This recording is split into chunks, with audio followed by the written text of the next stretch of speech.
vámonos ahí. ¿Listo? Estábamos en Buenos Días con buenos amigos y contarte algo. La riqueza de la palabra definitivamente nos llena y es profunda e insondable. Ese hecho de Elías pasó una temporada de milagros, pero me sentaba un poco y me detenía a mirar a Elías allí, y definitivamente es sorprendente ver cómo estos detalles en la palabra. Ahí en Primera de Reyes 17:13, Elías viene a una temporada de práctica, y lo hablamos hace 8 días, después de pasar por ese campamento, entrenamiento. Elías pasa ahora a la práctica, donde Dios lo había llevado al lugar de aquella viuda, ¿sí? Y está ahí en una situación difícil con ella. Y me quiero detener nuevamente el tema, le dijo Elías, ¿sí? Vuelve a casa y haz lo que pensabas hacer. Panecillo con lo que tienes, y tráelo. Luego haz algo para ti, porque así dice el Señor Dios de Israel, ¿sí? ¿Qué está pasando aquí? Lo que está pasando, Elías le había pedido a esta mujer que preparara unos alimentos, y la mujer le había respondido: no tengo sino un alcanzar, no nos va a alcanzar para hacerlo, ¿sí? Pero uno lee una tranquilidad, Lo lee en la lee en la tranquilidad de aquel que ya ha pasado por la prueba, ¿sí? de aquel que ya ha pasado por la prueba. Y le está Le diciendo está diciendo a la mujer, mujer: no temas, no temas, no temas que yo no estoy temas que yo estoy contigo y yo contigo estoy haciendo y yo estoy algo especial. especial. Yo estoy haciendo algo contigo Y Dios va a Dios va a hacer, hacer, Dios va a ¿sí? hacer Dios algo va a hacer especial. algo Pero especial. este es el punto de la Pero este es el autoridad punto que que da da el el haber haber pasado pasado por la prueba, por la ¿sí? prueba, ¿sí? Elías ya había sido Elías ya procesado había sido y procesado, aquí estaba su su fe fe funcionando, funcionando, ¿sí? ¿sí? Su fe funcionando Su fe en el funcionando punto, en el en el lugar lugar donde ya donde ya Dios Dios necesitaba necesitaba probarlo. probar. Y yo me Y imagino a esta mujer me diciéndole, imagino a esta pero te mujer estoy diciendo que no diciendo que no tengo pan, tengo pan, te estoy te estoy diciendo que diciendo no que no tengo de tengo dónde, pero de Elías le está dónde, pero Elías le diciendo, está no temas. diciendo: no temas. Y Después le da después le una da una promesa, le promesa, le dice, dice: no se no se agotará la agotará la harina harina de la tinaja, de la ni se acabará el tinaja aceite del jarro, hasta hasta el el día día en que el en que el Señor Señor haga llover haga sobre llover la tierra. sobre la tierra. ¿Sí? Mira lo que le, Mire lo que le está lo que le está diciendo aquí. diciendo aquí. Y resulta Y que, déjeme que creo que por aquí ya cogió esta cosa. Sí, ya estamos acá, entonces puedo salirme de aquí. Listo, ahí va a mejorar un poco el audio, gracias a Dios. Listo.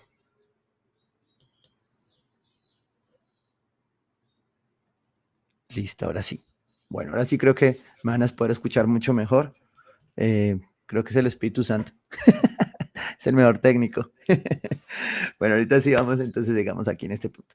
Entonces me sorprendía mucho porque Elías está frente a esta mujer diciéndole, no se va a acabar el pan, dale, ponlo, hazlo con lo que tienes, ¿sí? Que va a pasar. Y le dice, no temas, y le dice, no se agotará la harina, la tinaja, ni se acabará el aceite del jarro hasta el día en que el Señor haga llover sobre la tierra. ¿Por qué crees tú, y a veces en el devocional, orábamos ahora diciéndole a Dios, a veces hablamos y no escuchamos su voz, o a veces también hablamos y dejamos de hacernos preguntas, ¿sí? Y Elías aquí me hizo hacer muchas preguntas porque al final yo digo, ¿con qué autoridad Elías le dice a esta mujer que tiene una dificultad, que no tema, ¿sí? Y con esa seguridad le dice, no se agotará la harina? ¿Con qué autoridad? Y quiero centrarme aquí en esta parte inicial del devocional. Y esta autoridad que Elías tiene es la autoridad producida por la prueba. Es la autoridad que te da haber pasado ya por algo. Es la autoridad de lo que ya tú sabes Dios va a hacer.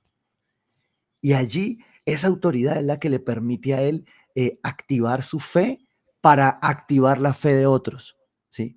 Cuando tú ya has pasado por una circunstancia, cuando tú ya has pasado por una situación, eso te infunde de una autoridad, ¿sí? No tengo siempre, obviamente, que ir a tomar por voluntad la decisión de hacer las cosas mal para tener autoridad. Sin embargo, cuando yo paso por algo, ¿sí? Esa autoridad es mayor. ¿Sí? No sé si tuviste un profesor que tenía muchísima experiencia y que en ese momento, eh, eh, cuando tú querías entender, era el profesor que tú preferías porque era el profesor que tenía la experiencia. Como también tenías personas a veces a tu lado que tú sabías que no lo habían pasado y que no te identificabas con ellos. Bueno, este Elías que estamos viendo acá es un Elías que antes de entrar a esto está activando lo que ya vivió. ¿Dónde salió esa autoridad? Esa autoridad salió en el Querit. Esa autoridad salió en la escasez. Él sabía que Dios lo había alimentado con unos cuervos. Por tanto, él tenía la seguridad plena que Dios iba a bendecirlo y iba a hacer con él y con la viuda lo mismo que ya había hecho. Porque cuando Dios ya lo hizo una vez, lo hace otra vez. Cuando Dios ya ha hecho las cosas una vez. Y esa autoridad de haber sanado es la que te da autoridad para sanar. Muchas veces cuando estoy conversando con personas que me preguntan por qué esto a mí, yo le digo, oye, yo no puedo explicarte siempre porque hay cosas que Dios hace que para nosotros no van a tener sentido. Lo que yo sí sé es que para quienes aman a Dios, todas las cosas ayudan para bien. Y para quienes amamos a Dios allí, ¿sí? Dios va a obrar de maneras especiales. Y aprendí esto en todo, en parte de mis procesos. El pastor Esteban siempre me lo recordaba. No hay nadie mejor para sanar que aquel que ha sido herido y ha sido sanado. Porque el que ha sido sanado sana. Pero el que ha sido herido y no sana, hiere. ¿Sí? Y esa es la autoridad que le confiere aquí a Elías. Decirle a esta viuda, ten fe, que la harina no se va a acabar. El que ha sido animado, anima. ¿Sí? Y por eso cuando tú recibes palabra, cuando tú has sido ministrado, tú también vas y ministras, vas y predicas de tu fe, de lo que Dios ya hizo. Cuando un matrimonio es restaurado y el enemigo quiso entrar a romperlo, eso llena ese matrimonio de una autoridad especial que Dios da. ¿Sí? Ahora, no es la definitiva que un matrimonio que no pase por ello no tenga la total autoridad, pero tiene una autoridad especial. Tiene una autoridad que Dios le concede para poder hablar y decirle, tiene una fe probada. Esa persona tiene una fe probada, ¿sí? Pero eso también nos hace especialmente prestar atención a aquello que nosotros tenemos al lado, ¿sí? Y aquí dice la palabra que las malas compañías corrompen las buenas costumbres. De lo que tú te alimentes, de eso vas a alimentar a otros. De la misma manera en la que recibes en la prueba, ¿sí? Eso vas a transmitir afuera. Pero si tú en la prueba te hieres y te quedas herido, lo que vas a transmitir es herida. Si tú en la prueba te quedas en la amargura, lo que vas a transmitir es amargura, ¿sí? Pero cuando tú entras en la prueba, en el proceso, en el querit, y eres sanado, entonces tu fe se ha fortalecido. Y tú como persona, al lado de quien estés, vas a transmitir que fe, pero aquel que se queda en lo otro, transmite lo otro. Ahora, quiero que lo mires desde esta perspectiva. ¿Quién tienes a tu lado? ¿Qué te está transmitiendo quién tienes a tu lado? ¿Sí? Hay personas que están a tu lado que no han sanado y que te están transmitiendo herida. Mira, te voy a poner otro ejemplo. Me gustan mucho los ejemplos y las ilustraciones. En Tierra Nueva, el primer punto de nuestra cultura lo representamos así. Se llama armonía. Conservamos la armonía, cuidamos la armonía. ¿Sabes cómo? No murmurando. Cuando tú tienes una persona al lado que murmura, en vez de llenarte de fe, ¿sí? Te quita la fe, te la consume, ¿sí? Elías, esta mujer, yo creo que miraba a Elías y decía, este está loco, pero yo le voy a creer porque creo que es un hijo de Dios, ¿sí? Creo que es alguien enviado por Dios. Y la pregunta es, ¿tú tienes al lado personas enviadas con Dios? O a veces tal vez parecen amigos o personas enviadas por el diablo. O tú estás al lado de alguien como, no como un hijo de Dios, sino como otro. ¿Sí? qué estamos recibiendo y qué estamos mostrando de nuestra prueba? ¿Sí? Dios nos ha regalado allí una autoridad para sanar. Dios nos ha regalado allí una autoridad para dar a otros, de esa fe, ¿sí? Para poder decirle con humildad a estas personas que Dios ya lo hizo en nosotros, y si lo hizo en nosotros, lo va a hacer en otra persona. Mira lo que sigue aquí más adelante en el versículo 17. Dice, poco después se enfermó el hijo de aquella viuda, y tan grave se puso que finalmente expiró. Y yo quiero que te pongas en esto y quiero hacer un poco de contexto histórico. Aquí, en este pasaje de la Biblia, hasta acá, hasta Primera de Reyes 17, en esa línea de tiempo no había ocurrido un milagro de esta manera. O sea, nadie había sido resucitado. ¿Sí? Dice aquí que expiró, el niño murió.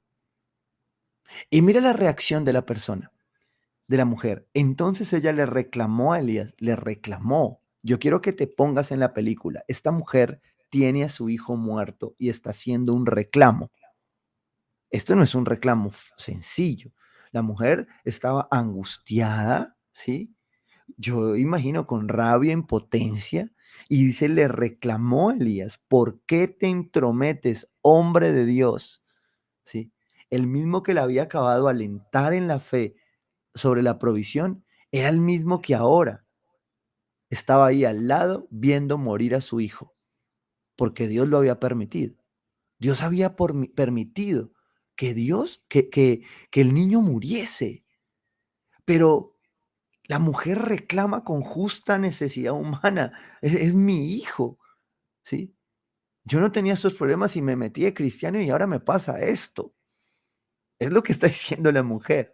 Mira lo que dice, viniste a recordarme mi pecado y a matar a mi hijo.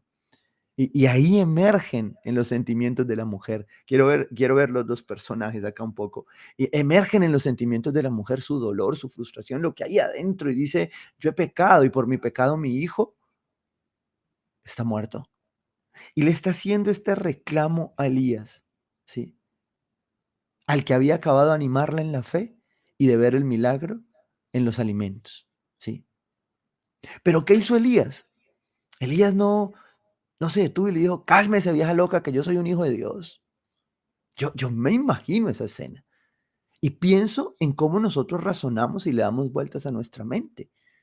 Y pienso en Elías acá, esto como solemos acuñarlo en experiencia bíblica en comunidad chisme bíblico, pero me meto en la película de esto. ¿Qué podría estar pasando por la mente de Elías? Señor, ¿qué es esto? ¿Por qué me pones en esta prueba? ¿Sí? O sea, yo pienso en la mente, eh, eh, pero al final creo que Elías decía, Dios está conmigo. Yo solo puedo hacer lo que yo sé hacer. Y allí empieza a activarse algo a lo que quiero llevarte en este devocional.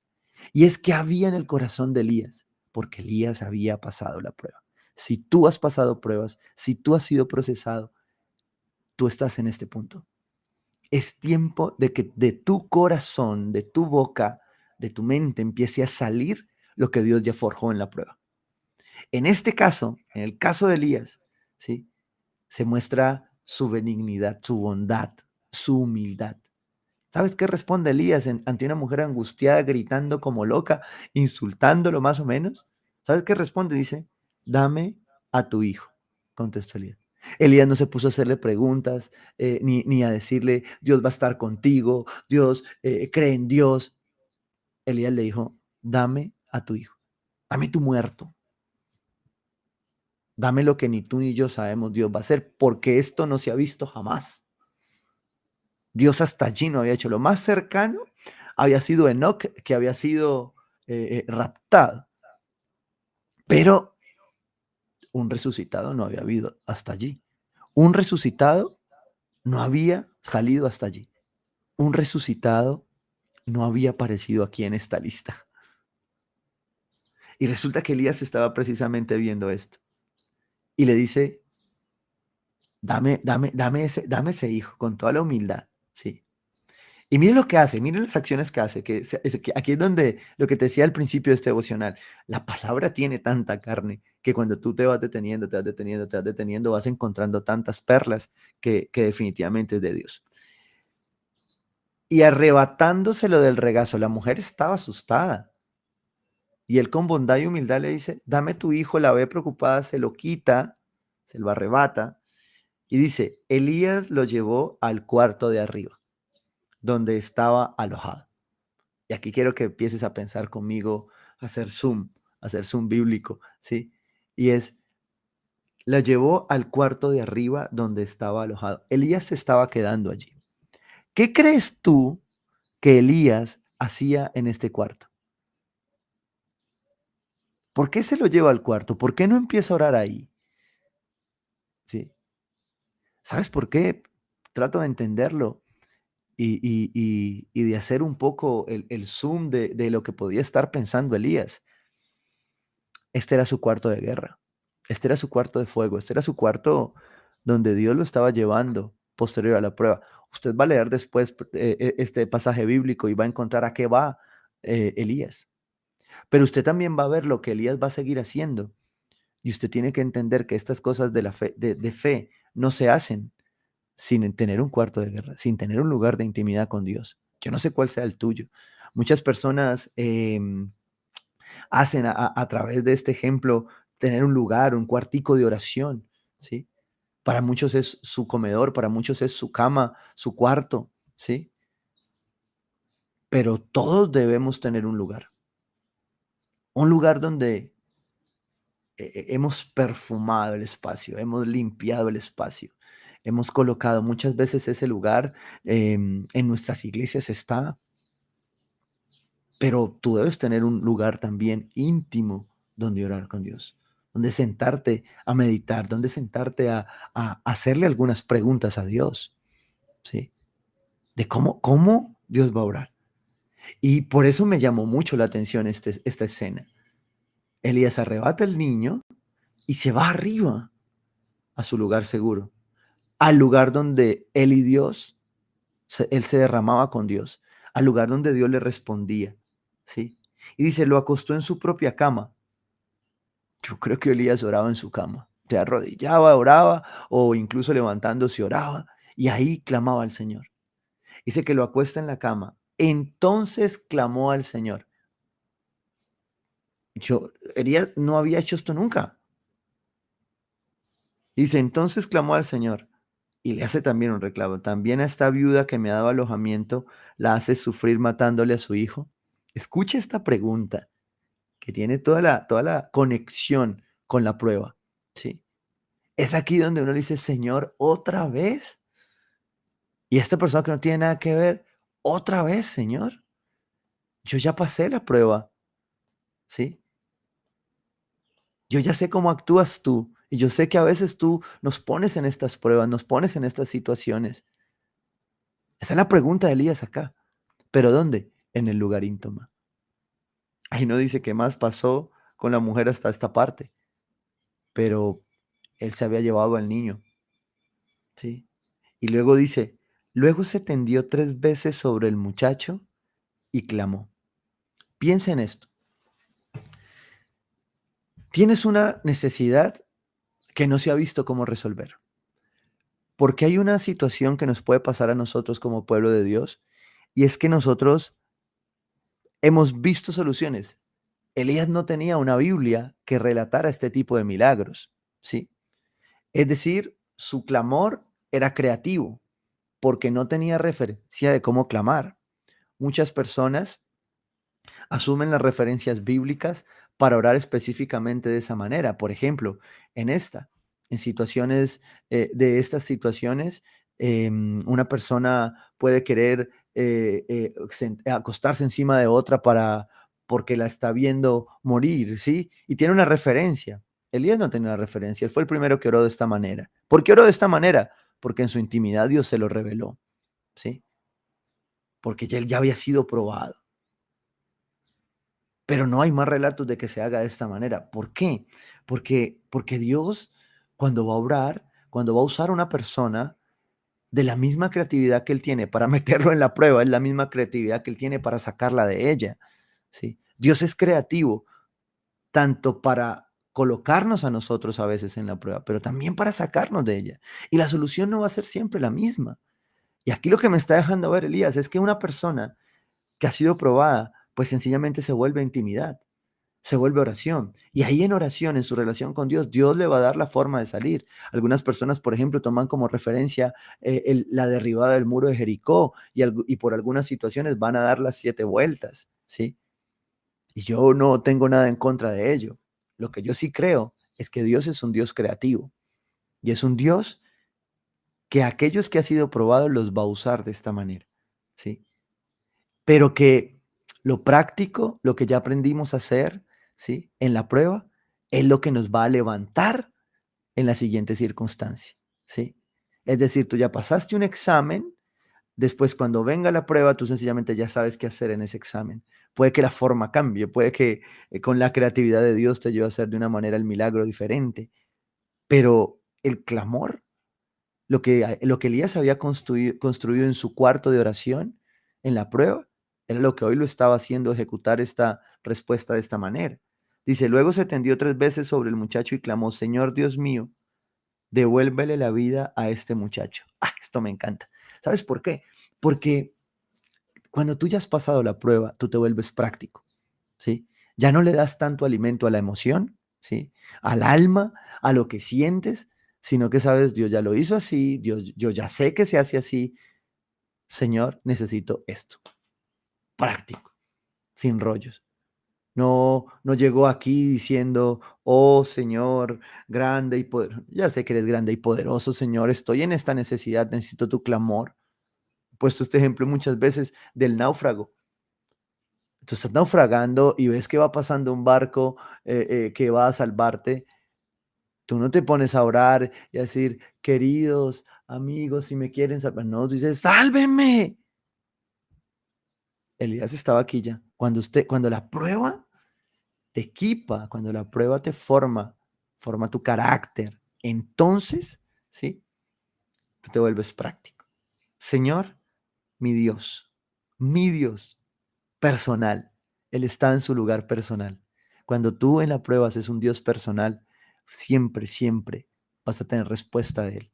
Y vas a sentir que Él está allí contigo, así no veas el resultado. Porque es tu Dios personal. Señor, mi Dios, devuélvele la vida a este muchacho. Y mira lo que dice aquí. El Señor oyó el clamor de Elías y el muchacho volvió a la vida. Elías tenía una relación personal con Dios, de oración, de clamor. Y estamos en tiempos donde las pruebas nos tienen que llevar a orar más. Y yo quiero invitarte a que tú revises qué tanto oras, ¿sí? O si definitivamente estás enfocado, como lo dice Pablo en Tesalonicenses. Oren sin cesar. Porque es posible que tú no seas de los que te dedicas una hora específica o no puedes dedicar una hora específica muchas veces a orar, pero todo el día oras. Horas por los alimentos, horas para salir, horas hablando, horas cuando vas en el carro, no le paras tanta bola a las noticias, sino que vas meditando con Dios, Señor, y qué vamos a hacer en esto, porque esta es una vida activa. La propuesta de Pablo era más revolucionaria. La propuesta de Pablo era oren sin cesar, oren siempre, oren 7:24. Porque yo te quiero decir algo, si las reuniones de oración demostraran qué tanto ora la iglesia, estaríamos en problemas, porque no muestran definitivamente el clamor. Y te hago la pregunta a ti, te toca a ti que estás acá, los que lo van a ver posterior y a los que le voy a mandar, les van a compartir el mensaje, que se hagan la pregunta. ¿Cuántas veces ha sido una reunión de oración de tu iglesia? Sí. ¿Todavía estás pensando que con el domingo basta? ¿Todavía estás pensando que con decirle, Señor, gracias, buenos días y salgo, basta? Oren sin cesar. ¿Y por qué te estoy también compartiendo esto?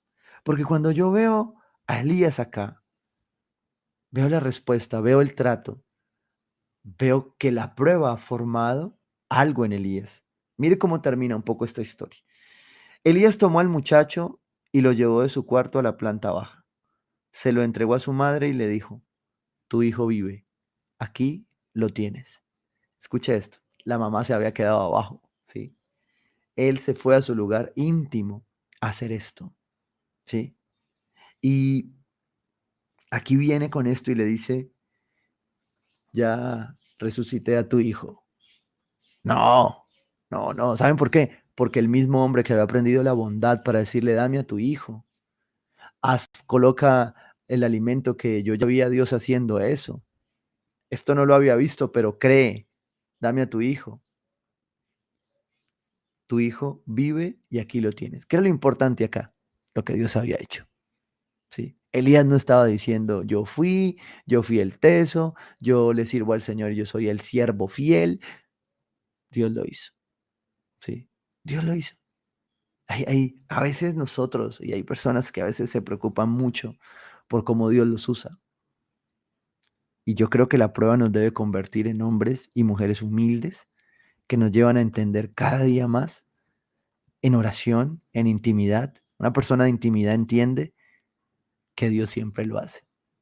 Y cuando usted clama con esa claridad, entonces Dios lo vuelve a hacer.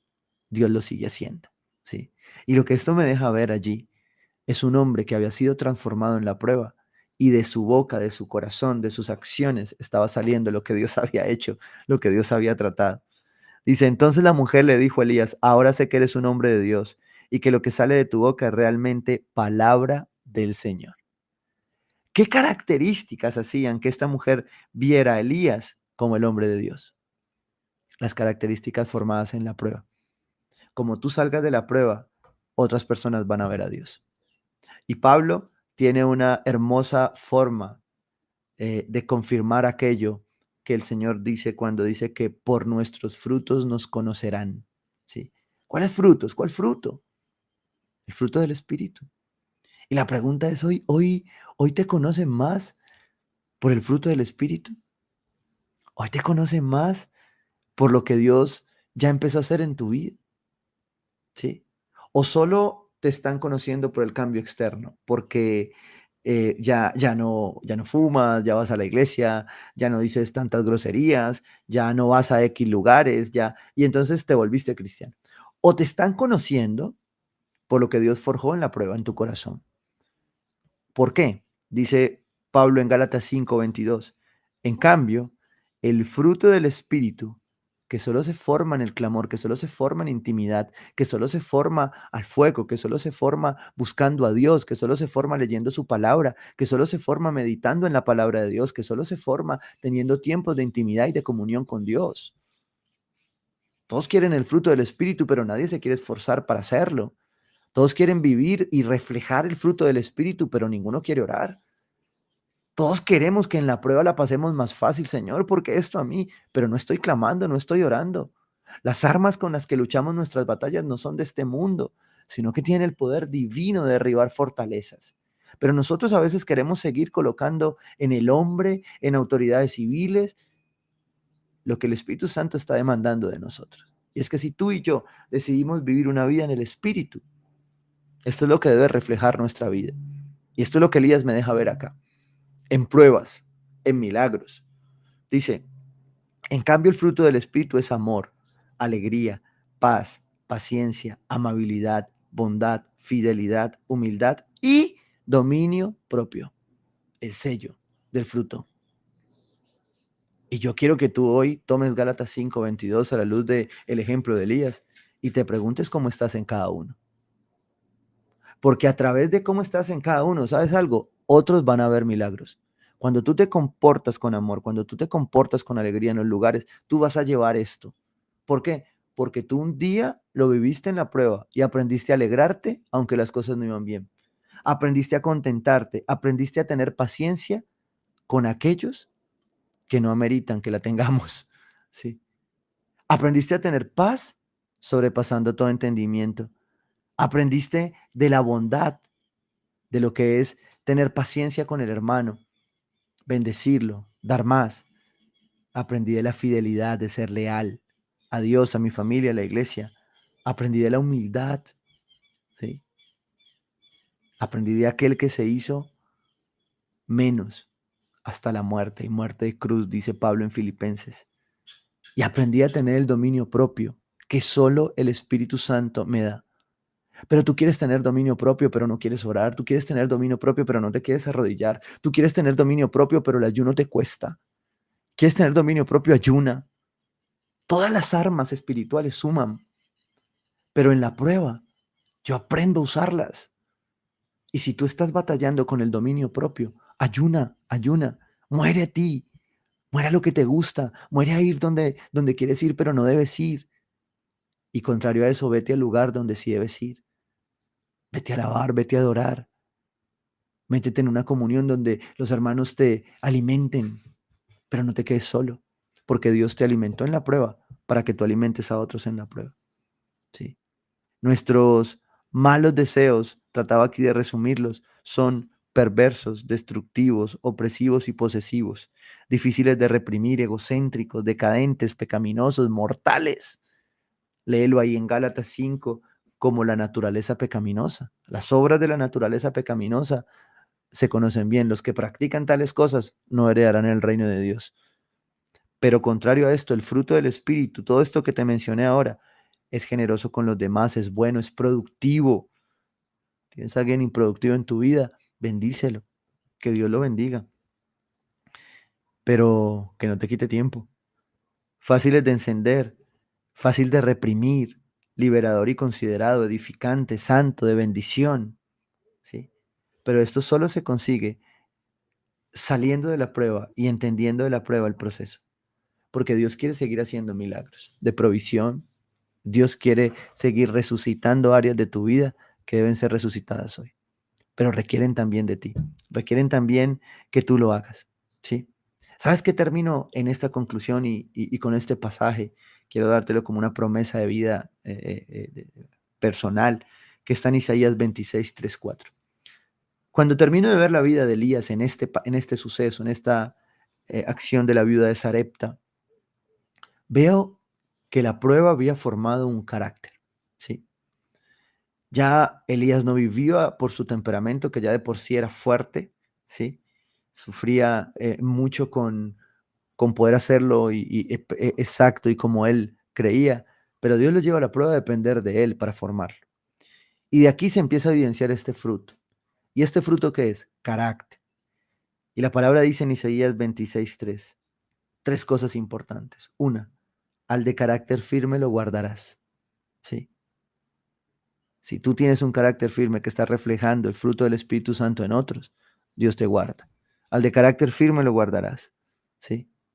¿Cómo lo guardará? En perfecta paz, en la paz que sobrepasa todo entendimiento, ¿sí? En la paz que te va a permitir saber cuándo respirar profundo para bendecir a tu hermano. En la paz que te va a decir cuándo tener dominio propio para no hacer lo que no debes hacer. El Espíritu Santo te va a decir, eso no es lo que te compete. Tú no tienes por qué responder así, tú no tienes por qué hacer las cosas así. Tú eres un hijo de Dios, ¿sí? Y yo estoy contigo y no lo estás viendo, pero lo vamos a resolver de otra manera. Pero no es a la manera del mundo, no es a la manera de tu carne, no es a la manera del diablo, es a la manera de Dios. Porque el de carácter firme lo guardarás en perfecta paz, porque en ti confía, ¿sí? Punto número 3. ¿Por qué el de carácter firme es guardado en perfecta paz? Porque su confianza está puesta en Dios, en el Dios que pasó con él la prueba y que hoy ya está saliendo. Y seguramente tú estás terminando una prueba, estás en el punto más oscuro donde ya va a amanecer, o la estás ya pasando y ya estás dando el paso adelante y puedes confirmar esta palabra, puedes decir ahí amén, mandar las manitos orando, pero ya pasaste, ¿sí? Y entendiste que Dios va a hacer el milagro. Porque el de carácter firme lo guardarás en perfecta paz porque en ti confía. Y cierra diciendo esto, confíen en el Señor para siempre, porque el Señor es una roca eterna. Cuando nuestra confianza en la prueba está cimentada en la roca, entonces yo entiendo que aquel del que yo dependo, que aquel que me acompañó en la prueba, ¿sí? Siempre, siempre va a estar allí, porque Él es la roca firme y en Él las pruebas, así no hayamos visto ese milagro un día, Dios lo va a hacer, ¿sí? Pero eso solo va en intimidad, en oración, en ayuno, en meditación, en palabra, en comunión, ¿sí? Solo se da allí, no hay otra forma de hacerlo. Es sencilla, pareciera que quisiéramos a veces un manual de paso 1, 2 y 3, pero Dios obra mejor en intimidad, con creatividad. Métete en intimidad con Dios, como Elías. Si estás pasando una prueba, hazlo, clama ahora, esfuérzate por ello, ¿sí? y vas a ver cómo Dios va a seguir obrando en milagros. Amén.